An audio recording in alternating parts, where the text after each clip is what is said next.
So when I was growing up, there was this song we used to sing on the playground, and it went like this. Tracy and so sitting in a tree, Kissing. First comes love, then comes marriage, then comes baby in a baby carriage. And I'm like, okay, that's it. That's how you do life. That's how you do a relationship. Love, marriage, baby carriage. Okay, got it. And then I grew up, and this is what my life turned out to be. Slightly more complicated, right? Love, marriage, divorce, dry spells. Love, marriage, co-parenting, another marriage, another divorce. You get the picture.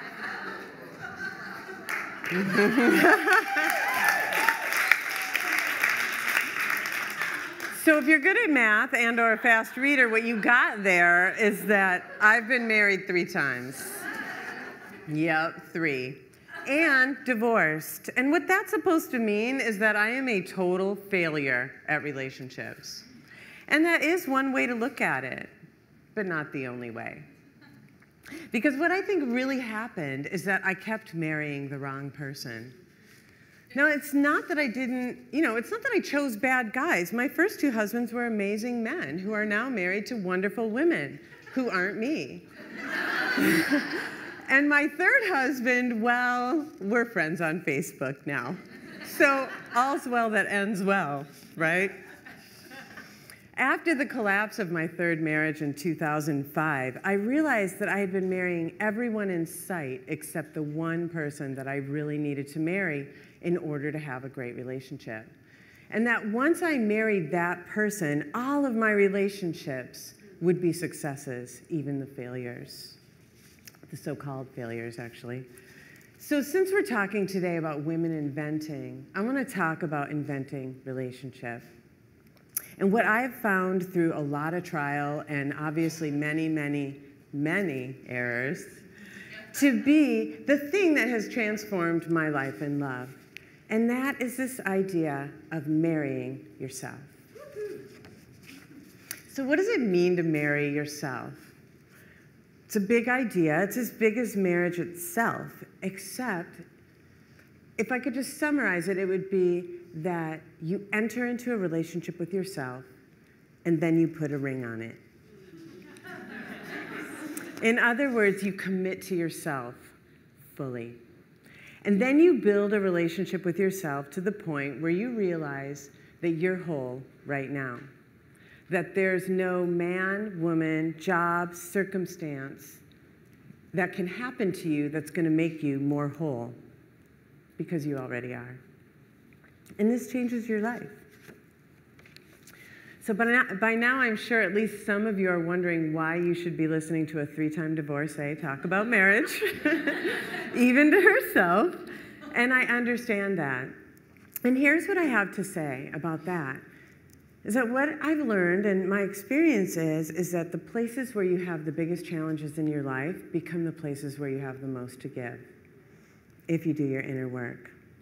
I kind of want to say that again. The places where you have your biggest challenges are the places where you have the most to give. So let me tell you a little bit about the person I truly needed to marry, myself. I'm from Minneapolis. Woo! My mom was a prostitute and an alcoholic. She put me in foster care when I was 3 months old. My dad was a criminal. He was a drug dealer and a pimp with a heart of gold. Actually, they both had hearts of gold. And he spent more or less my whole life in prison. And he just got out of prison after his most recent sentence, which was 20 years.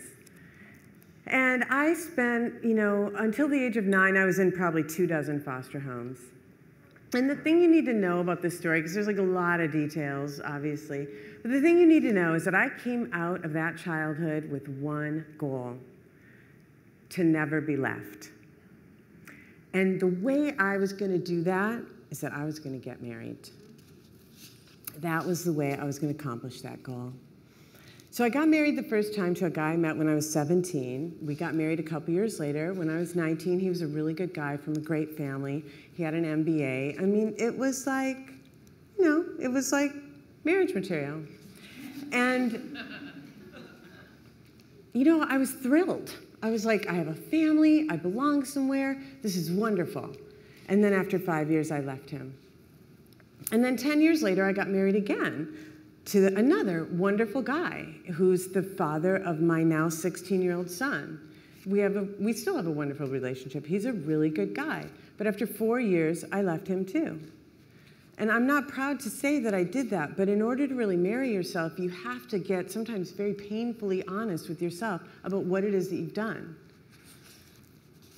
So I'm not proud of that. And then 8 years later, I got married again when I was 40. And I was like, okay, this feels right. Okay? Let me tell you what felt right to a girl who was in 24 foster homes. A guy who started to date after 9 months of marriage. Essentially, he started dating a 21-year-old girl. Wow. Which you're like, okay. I mean, it would be funny if it weren't so tragic. You have to have a sense of, that's why, you know, we're Facebook friends. So here I am looking at this person that I just described with the terrible track record of relationships. And I'm like, I'm supposed to marry her? Like, this is the woman you want me to marry? And the answer is yes. Because here's the deal. The thing about marrying yourself is that it's not just like cohabitating. You're not just going to date for a while and see how it turns out. You are going to do this till death do you part. You're going to take vows. So here are the vows. Number 1, you're going to marry yourself for richer or for poorer. This means you're going to love yourself right where you are. You don't say to yourself, when you get to the corner of Hollywood and Vine, then I'll marry you. You don't say, when you lose 10 pounds, then I'll love you. And you don't say, if you hadn't married that loser, I would love you, but since you did, I'm sorry, I think it's over. When you marry yourself, you walk yourself down that aisle exactly where you are. And paradoxically, I've found that loving myself exactly where I am is the only way to get where I'm going. Number 2, you're going to marry yourself for better or for worse. So what this means, it's like most of us are willing to love ourselves for better. I mean, sure, like, I'm having a great hair day today. I love me. You know, that's not what I'm talking about. I'm talking about for worse, you know, like the big life disappointments. Maybe you don't own a home. You didn't get the career you wanted. Maybe you didn't graduate from college. Maybe you didn't get the relationship you wanted. Maybe it hasn't turned out. Maybe you fight with your mom. Maybe you watch too much reality TV. Whatever it is, it doesn't matter anymore, right?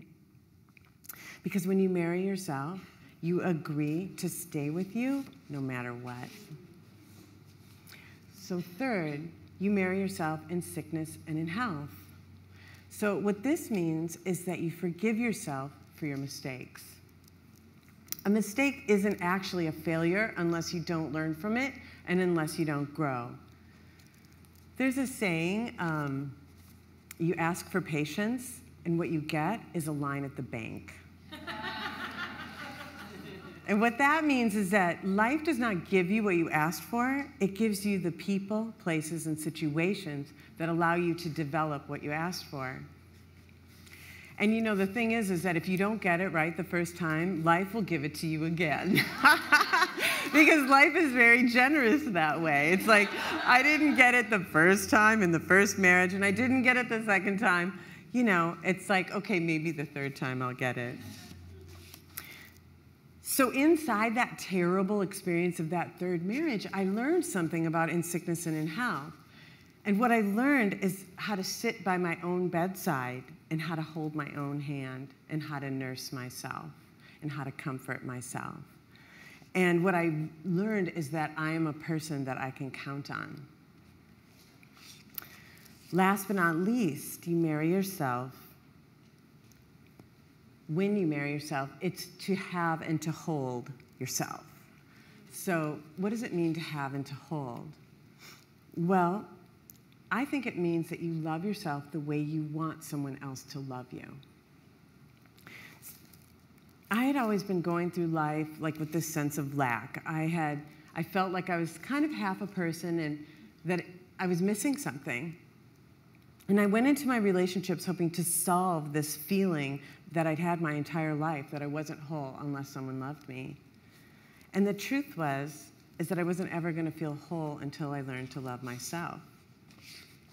So this business of marrying yourself transforms every area of your life, your business, family relationships, kids, social relationships, friends. Because when you marry yourself, this huge thing happens. You become able to love in this whole new way. You become able to love other people right where they are for who they are, the same way you're already loving yourself. And of course, this is what the world needs more of. So when I married myself and I realized that I already had everything I needed, I started seeing it as my job to basically just light up my little corner of the world. You know, that's my new job. Because I don't need anything, I already have it. So when I take meetings, it's all about like, how can I help this person achieve her goal? And when I'm in my social communities, it's like, what can I bring to this that only I can bring? And when I go on dates, it's like, how can I just discover another person, maybe for just 1 hour? Which of course brings me full circle. Because people always ask me about my love life, you know? They want to know. And, you know, the answer is I'm still working on it, aren't we all, you know? So this is where I am right now. About 3 months ago, I went on a first date.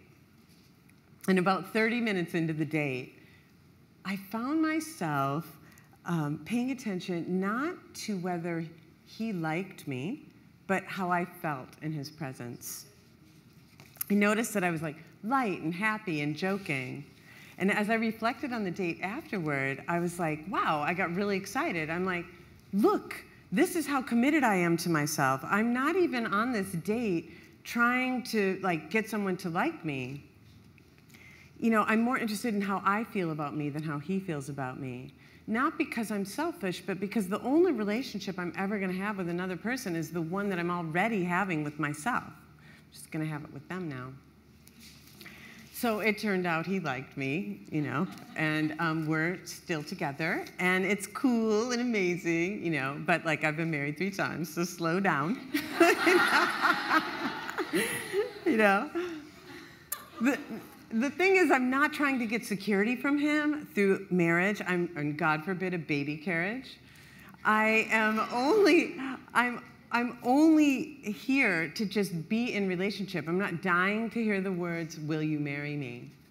Because even though those words are very powerful, and very powerful to a person like me, I don't need to hear them from him because I've already heard them from myself.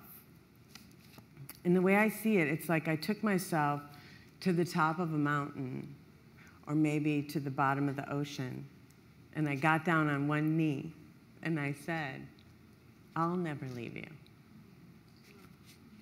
And now I'm married to the one person I really wanted to be with all along, myself. Yeah.